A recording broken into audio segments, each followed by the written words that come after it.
والعاقبة للمتقين والصلاة والسلام على سيد الأنبياء والمرسلين وعلى آله وأصحابه أجمعين. أما بعد فأعوذ بالله من الشيطان الرجيم.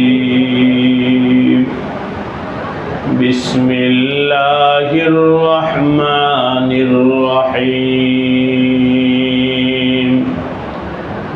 قل إن كنتم تحبون الله فاتبعوني يحببكم الله ويغفر لكم ذنوبكم والله غفور رحيم. آمنت بالله صدق الله مولانا العظيم. Munshiganj আদারা union সবরাকান্দি বাইতুল মামুর জামে মসজিদ কর্তৃক আয়োজিত আজকের এই মহতি ইসলাহি মাহফিলে উপস্থিত হযরত উলামায়ে কেরাম, মুরব্বিয়ানে কেরাম, দ্বীনি ভাইরা, আল্লাহ রাব্বুল আলামিনের দরবারে অসংখ্য শুকরিয়া যে আল্লাহ রাব্বুল আলামিন আমাদেরকে আজকের এই মুবারক মজলিসে হাজির হওয়ার তৌফিক দান করেছেন। সকলে শুকরিয়া আদায় করে বলি আলহামদুলিল্লাহ। আল্লাহ আমার ভাই দোস্ত, আল্লাহ পাকের ফয়সালায় কখনো গরম হয়, কখনো শীত হয়, কখনো রোদ হয়, কখনো বৃষ্টি হয়, সব কিছু কার হুকুমে চলে? আল্লাহ পাক মানুষকে পরীক্ষার জন্য এক এক সময় এক এক হালাত দান করে। যদি আল্লাহ পাক এই গরমের সময় আমি আপনি চেষ্টা করি গরমটাকে পাল্টায়া ফেলতে, আমি আপনি অনেক চেষ্টা করতে পারি, কিন্তু আমাদের হাতে কোনো ক্ষমতা নাই। আছে? এখন যদি আমরা চাই সবাই বৃষ্টি হোক, হবে না। হ্যাঁ, হবে যদি আমার আল্লাহ চায়। ঠিক কিনা বলেন? মা তাশাউনা ইল্লা মা তাশাউনা ইল্লা আইয়াশা আল্লাহ।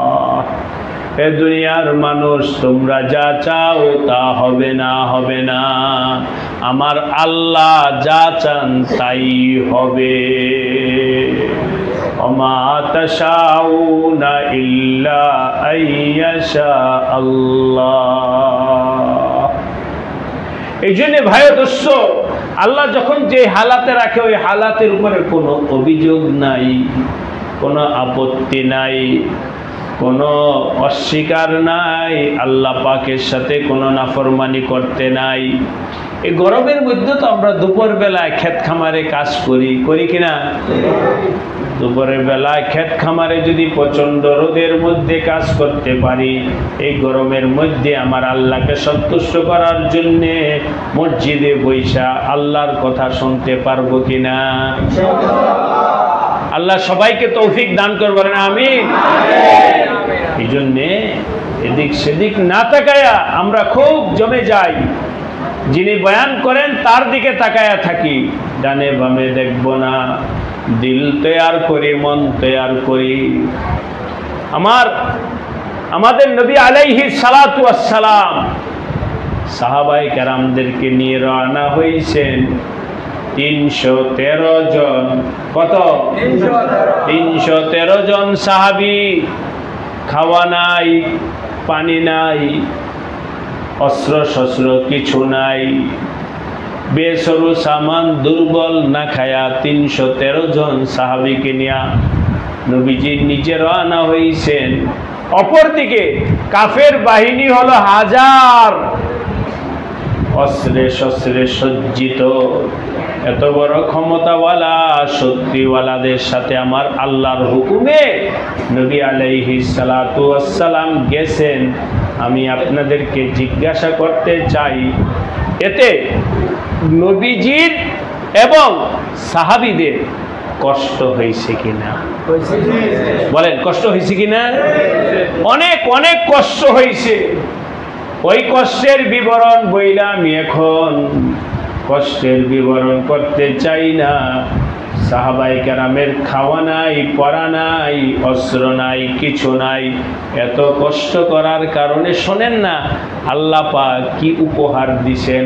আল্লাহ কোরআনে আয়াত নাজিল করেন, ই'মালু মা শি'তুম, ই'মালু মা শি'তুম কাদ গাফারতু লাকুম সাইয়্যাতিকুম।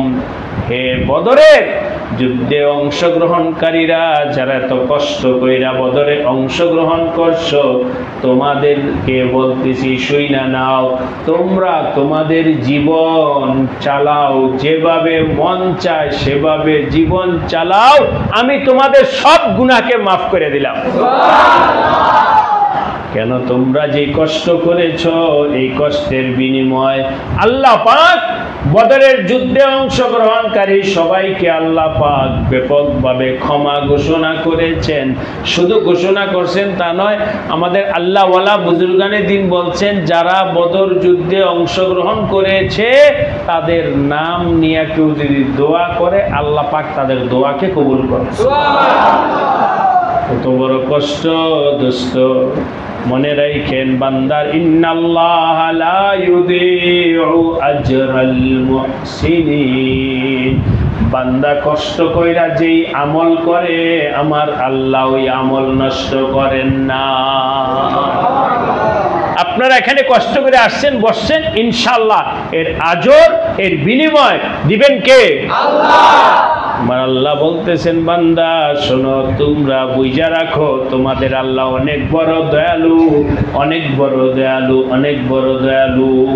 মুহাব্বতের সাথে বলে, লা ইলাহা ইল্লাল্লাহ, লা ইলাহা ইল্লাল্লাহ, লা ইলাহা ইল্লাল্লাহ, লা ইলাহা ইল্লাল্লাহ, লা ইলাহা ইল্লাল্লাহ, লা ইলাহা ইল্লাল্লাহ, লা ইলাহা ইল্লাল্লাহ, লা ইলাহা ইল্লাল্লাহ, লা ইলাহা ইল্লাল্লাহ, লা ইলাহা ইল্লাল্লাহু মুহাম্মাদুর রাসূলুল্লাহ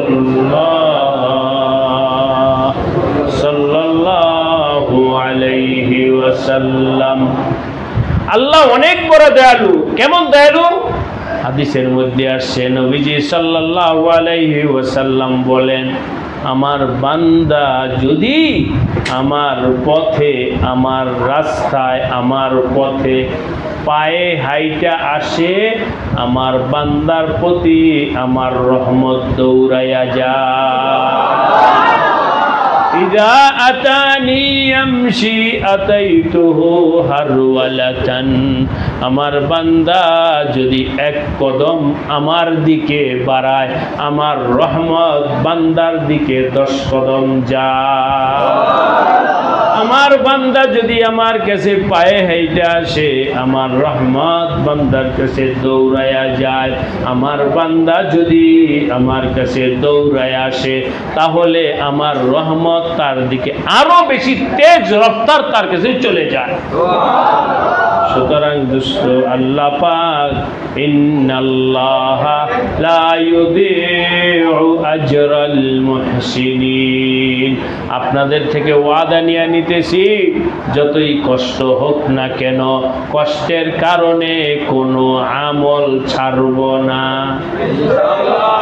আরেকবার বলেন, কষ্টের কারণে কোনো আমল ছাড়ব না, কষ্টের কারণে কোনো আমল ছাইরো না। গরম জায়গা না না, আজকে গরম হোক শীত হোক সেটা কোনো ব্যাপার না। মাহফিল আজকের প্রোগ্রাম তো আজকেই হবে, আগামীকাল এই প্রোগ্রাম হবে না। অতএব যতই কষ্ট হোক না কেন আমি জয়ী মা বসে থাকবো, আগামীকাল এই প্রোগ্রাম হবে না। সুতরাং আমি কষ্টকে কষ্ট মনে করব না। রাজি আছি? আরো আশ্চর্যের ব্যাপার হলো, ছোট বাবাজিরা কেউ কথা বলো না, আর আপনারা সবাই মন লাগান, দিল লাগান কথার সাথে, ডানে বামে না তাকাই। আল্লাহ পাক এত বড় দয়ালু, জানি না বুঝবেন সবাই, খেয়াল করলে খেয়াল করতে হবে। আল্লাহ পাক অনেক সময় বান্দা যখন নেক আমল করতে চায়, আল্লাহ পাক তার কুদরতের দ্বারা একটা সমস্যা পেশ কইরা দেন। কুদরতের দ্বারা একটা সমস্যা সামনে চলে আসে, এতক্ষণ কোনো কাজ নাই, যেই আজান হয়েছে ওহো আমার তো অমুক কাজটা করতে হইব, তাই কিনা বলেন, হয় কিনা? দোকানদার ভাইদের কোনো কাস্টমার নাই, দিন বেলা বসে আছে, যে আজান হয়েছে মসজিদে যাইব, এই হঠাৎ করে একদল কাস্টমার আসলো। ভাই ও দোস্ত, এগুলো আমাদের জিন্দিগিতে অহরহ হইতেছে, জানি না কখনো চিন্তা করে দেখছেন কিনা এমনটা কেন হয়, এমনটা কেন হয়, আমলের সময় কেন এই হালাত হয়। বিস্তারিত বলবো না, দুইটা কথা বলতেছি এই বিষয়ে। এক নাম্বার হলো আমার আল্লাহ পরীক্ষা করতে চান। কি করতে চান? দোকানদার, তোমার কাছে আমার আল্লাহর হুকুম বড় না কাস্টমার বড়, একটু দেখি। একদিকে আল্লাহর হুকুম, আরেকদিকে কাস্টমার, দেখি তো তুমি কোনটাকে বড় বানাও। বলেন তো কোনটা বড়? আল্লাহর হুকুম বড়, কাস্টমারকে বড় বানায়ও না। কাস্টমারকে যদি বড় বানাইতে যাও তাহলে তুমি ফেল করলা, তাহলে পরীক্ষায় তুমি পাস করলা না। কাস্টমারকে বইলা যাও, কাস্টমারকে এই ভাই শোনো, আজান হয়েছে, এখন আমি বিক্রি করবো না, যদি তুমি কিনতেই চাও নামাজের পরে আইসো, যাও। দোকান বন্ধ করে মসজিদে চইলা আসছে, তাহলে দোস্ত আপনি পরীক্ষায় পাস করে ফেললেন। আরেকবার বলেন সুবহানাল্লাহ। পরীক্ষায় পাস করলা, পরীক্ষায় পাস করলে কি হবে? কথার কথা, স্কুল কলেজ ইউনিভার্সিটি মাদ্রাসায় বিভিন্ন জায়গায় বাচ্চারা পরীক্ষা দেয়, পরীক্ষায় পাস করার পরে পুরস্কার পায় কিনা? পুরস্কার পায়। আল্লাহ পাকের পুরস্কার, দুনিয়াতেও পুরস্কার, আখিরাতেও পুরস্কার। দুনিয়াতে পুরস্কারটা বুঝেন কেমন পুরস্কার? নামাজ পড়তে গেছে, দোকান বন্ধ করে, এই দোকানগুলি আরো অনেক আছে, কাস্টমার কয় না উনি নামাজ পড়তে গেছে, উনি নামাজ পড়ে আইসেন, তার থেকেই নিব। ইচ্ছা করলে সে তো অন্য দোকান থেকেও দোস্ত নিতে পারে, চেষ্টা করলে পারে কিনা? কিন্তু সে আর যাবে না, সে আর যাবে না, সে তো আপনার অপেক্ষায় বৈশা থাকবে। না, উনি নামাজ পড়ে আইসেন, এরপরে ওনার থেকে কিনবো। আমি যা বলছি আপনারা একটু আল্লাহর হস্তে বলেন তো দেখি, বাস্তব বললাম কিনা? ওকে আটকায়া রাখছে কে? এবার বলেন তো, নামাজ পড়ে আইসা দোকান খুললেন, আপনার কোনো ক্ষতি হয়েছে কিনা? ক্ষতি নাই। কাদেরে কুদরত দারি হর চে খাহাত আকুনি, আমার আল্লাহ এত বড় ক্ষমতাশীল, যা চান তাই করতে পারেন। ইদা আরাদা শাইআন আইয়াকুলা লাহু কুন ফায়াকুন, আমার আল্লাহ যা চান তাই করতে পারেন।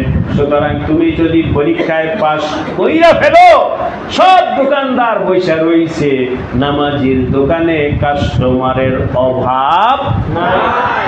অভাব নাই, পরীক্ষায় পাস করলেন।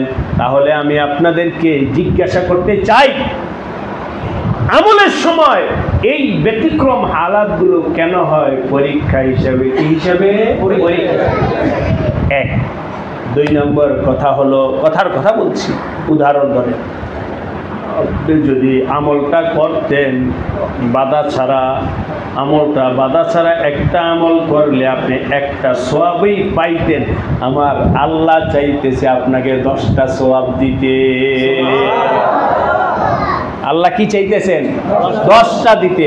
কিন্তু বাধা ছাড়া যদি করো তাহলে একটা পাইবা, আর একটু সমস্যায় যদি পড়ো তাহলে আমার আল্লাহ কয়টা দিবেন? 10টা। আমার আল্লাহ তোমার সওয়াব বাড়াইতে চান, এই জন্যে একটু পেরেশান বাইরা গেল। এই জন্যে আপনাদেরকে জিজ্ঞাসা করি, আমলের সময় বাধা যদি আসে, ওই বাধাটা আমাদের জন্য লাভ না ক্ষতি? লাভ। যদি পরীক্ষা হয়, পরীক্ষায় পাশ করতে পারলেও পুরস্কার পাইবা, আর যদি পরীক্ষা না হয় তাহলে আমার আল্লাহ এর মধ্যে তোমার সওয়াবকে কয়েক গুণ বাড়ায়া দিবে। সুতরাং এখানে আমরা যারা আছি সবাই নিয়ত করি, কোনো আমল ইনশাআল্লাহ কোনো সমস্যার কারণে ছাড়ব না। হাতুরে দেখেন, ইনশাআল্লাহ আল্লাহ সবাইকে কবুল করে, বলেন আমিন। আমল চাইরো না, গরমের কারণে আমল চাইরো না, শীতের কারণে আমল চাইরো না, অসুস্থতার কারণে আমল চাইরো না, অমুক কারণে আমল চাইরো না। আমল কইরা যাও, আমার আল্লাহ সব বাধাকে দূর কইরা দিবে। আল্লাহ পাক আমাদের সবাইকে তৌফিক দান করে, বলেন আমিন। তাহলে একটা কথা আমরা নিলাম যে ইনশাআল্লাহ কোনো কারণে, কোনো বাধার কারণে আমল ছাড়ো না, কোনো বাধার কারণে আমল ছাইরো না। যেই আমল করতেছো ওই আমল কইরা যাও।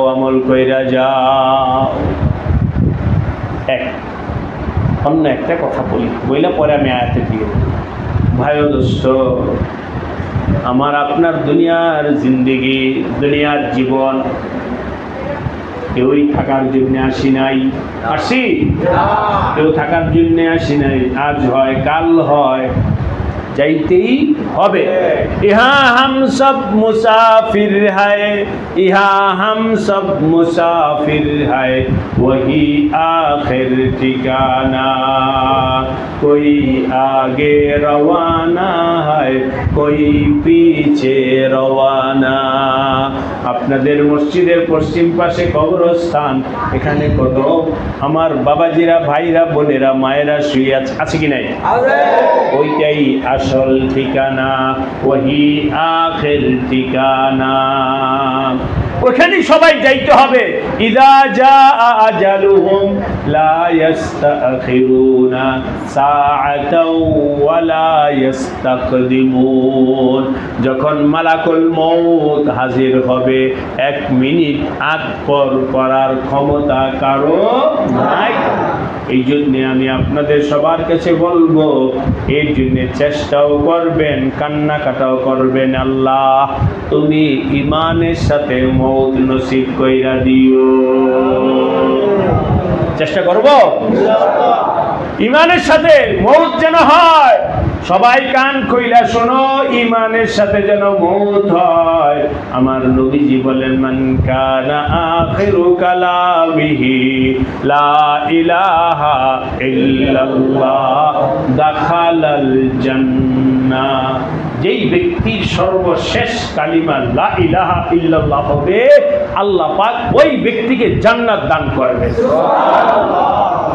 শেষ কালিমা যেন লা ইলাহা ইল্লাল্লাহ হয়, শেষ কালিমা যেন লা ইলাহা ইল্লাল্লাহ হয়। চেষ্টা করবো তো ইনশাআল্লাহ।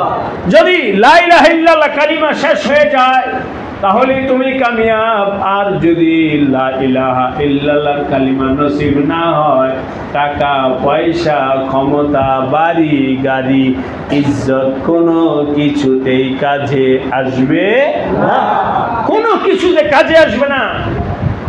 কে শিক্ষিত কে অশিক্ষিত, কার ঢাকা বাড়ি আছে কার গ্রামের বাড়ি আছে, কে মুসাফির কে নিশ্চয়, কে পথের ফকির কে আমির কে ফকির, কোনো ব্যবধান নাই, সবাই তো ওই মাটির ঘরেই যাওয়া লাগবে। এই জন্য আমার ভাইরা ভালো করে বুঝাও, জীবনের সবচেয়ে বড় টার্গেট হলো ইমানি মৌত।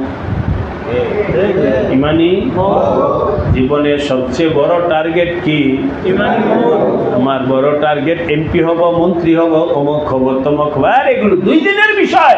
আসল টার্গেট হলো ইমানি মৌত, ইমানি মৌত, ইমানি মৌত।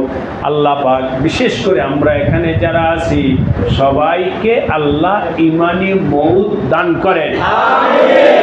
লা ইলাহা ইল্লাল্লাহ বইলা যেন কবরে যাইতে পারি, এর জন্য আশা করো, আল্লাহর কাছে দোয়া করো, চেষ্টা কইরো। বলে হুজুর এমন আমল শিখায়া দেন যেই আমল করলে আমার ইমানি মৌত নসিব হয়, এমন আমলের দরকার আছে কি নাই?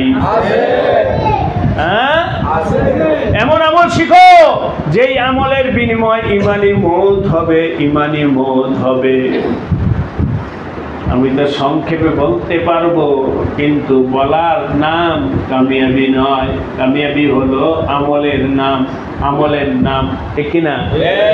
আমল সে জিंदगी बनती है, जन्नत भी जहन्नम भी, ये खाक अपनी फितरत में ना नारी है ना नूरी। শোনো, আমলের দ্বারাই জিন্দেগি বনবে। নেক আমল যদি করো তাহলে জান্নাত, আর বদ আমল যদি করো জাহান্নাম, জাহান্নাম, জাহান্নাম। এই জন্য আমার ভাইরা আমল করো, আমল করো। কি আমল করব? আমি আপাতত আপনাদের সামনে কয়েকটা আমলের কথা বলবো। 1 নম্বর আমল হলো আমার আল্লাহর হুকুম মাইনা চলবো। বলেন ইনশাআল্লাহ। কার হুকুম মাইনা চলবো? আমার আল্লাহ যেই হুকুম দেন ওই হুকুম মাইনা চলবো, ওই হুকুম মাইনা চলবো। আমার আল্লাহর হুকুমের খেলাফ কোনো কাজ করব না। যত কষ্টই হোক না কেন আমার আল্লাহর হুকুম মাইনা চলবো, আমার আল্লাহর হুকুম মাইনা চলবো, হুকুমের খেলাফ করব না। এটা হলো 1 নাম্বার আমল। 2 নাম্বার আমল হলো আমার নবীজির তরিকা মোতাবেক চলবো। কার তরিকা? কার তরিকা বলেন? কার তরিকা? নবীর তরিকা। নবীর তরিকায় চলো, নবীর তরিকায় চলো, নবীর তরিকায় চলো। লা ইলাহা ইল্লাল্লাহু মুহাম্মাদুর রাসূলুল্লাহ, লা ইলাহা ইল্লাল্লাহু মুহাম্মাদুর রাসূলুল্লাহ। এই কালিমার মধ্যে 2টা কথা, এই কালিমার মধ্যে 2টা কথা আছে। যে 2টা কথা আমি বললাম, 1 নাম্বার বলছি আমার আল্লাহর হুকুম মাইনা চলবো, লা ইলাহা ইল্লাল্লাহর মধ্যে এই কথাটা আসছে। 2 নাম্বার কার তরিকা? কার তরিকা? নবীজির তরিকা। নবীজির তরিকা অনুযায়ী চলবো। মুহাম্মাদুর রাসূলুল্লাহ, নবীজির তরিকায় চলবো। রাজি? ইনশাআল্লাহ। নবীর তরিকা কি সব বলা যাবে না এখন, কথার কথা 2-1টা কথা বলছি। পানাহারের সময় কোন হাতে পানাহার করব? ডান হাতে। ডান হাতে। হে মুরব্বীরা, যুবকরা, ছোট বাবাজিরা ভালো কইরা বুঝা নাও, পানি যখন পান করবা গ্লাসটা যেন ডান হাতে থাকে।